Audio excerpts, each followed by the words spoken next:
The upcoming White House Correspondents Association dinner has turned into a battleground over the role of the press in covering a president who has repeatedly attacked journalists. President Donald Trump's expected presence at the event this weekend has revived a long-standing debate about whether reporters should share a room with a leader who has sued, mocked, and sought to prosecute members of the media. Historically, the Correspondents' Dinner, often nicknamed the Nerd Prom, has been a rare occasion where presidents mingle with the press corps in a relatively light-hearted setting. Calvin Coolidge was the first sitting president to attend in 1924, and since then most chiefs of state have made an appearance, usually submitting to good-natured roasting by comedians. Trump himself appeared in 2011 as a private citizen, sitting in the audience while President Barack Obama delivered a series of pointed jokes about him. This year, however, marks the first time Trump will attend as the incumbent president, raising the stakes considerably. The administration's relationship with the press has been notably combative throughout Trump's second term. From public berating of individual reporters to legal battles with outlets such as the New York Times, the Wall Street Journal, and the Associated Press, the White House has repeatedly sought to limit press access to government spaces, including the Pentagon. This backdrop has made the prospect of a presidential appearance at the Correspondents' Dinner feel, to many journalists, like a direct contradiction of the administration's actions.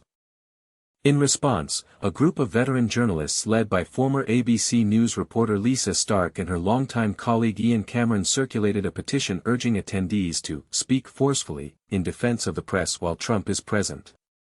The petition quickly garnered signatures from more than 350 former reporters, including notable figures such as Dan Rather and former ABC White House correspondent Sam Donaldson.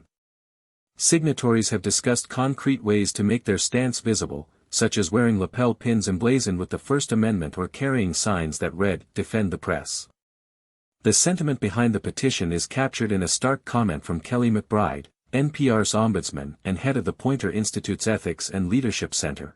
The only thing more insulting for the press than Trump not coming is Trump coming.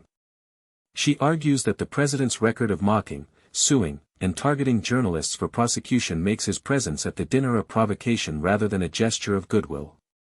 Ron Fournier, a former Associated Press White House reporter, echoed this view on his Substack newsletter, listing a series of actions taken by the administration against the press and concluding with the rhetorical question, "And you're having dinner with him?"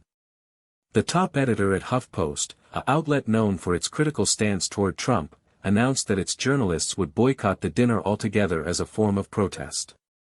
Not all voices in the journalism community agree with a boycott. Todd Gilman, a former White House bureau chief for the Dallas Morning News and now a journalism professor at Arizona State University, argued that it is not the press's role to create news by snubbing the president. He contended that the president will inevitably make news at the dinner regardless of whether journalists attend, and that the event offers a unique opportunity for reporters to establish personal contacts that can later improve their coverage. Gilman recalled bringing Mexican ambassadors as guests to the dinner, noting that such connections helped a Texas-based reporter secure valuable sources. Similarly, NPR's Eric Deggans wrote on Substack that a chance encounter at a previous correspondents' dinner led to an interview with media mogul Byron Allen after a simple introduction and exchange of business cards. The dinner's program also adds layers of discomfort for those who choose to attend. The White House Correspondents Association plans to honor several journalists who have been frequent targets of Trump's criticism. CNN's Caitlin Collins, who has faced repeated attacks from the president, is slated to receive an award. The Wall Street Journal will be recognized for a story about Trump's birthday message to convicted sex offender Jeffrey Epstein, a piece that prompted the president to sue the newspaper. The Associated Press, currently engaged in litigation with the administration over press access, is also set to be honored. These accolades create an awkward tableau, journalists being celebrated by an association while the president they have criticized sits in the same room. Some observers argue that this juxtaposition underscores the absurdity of expecting a cordial evening when the underlying relationship is adversarial. The controversy surrounding the dinner is not entirely new.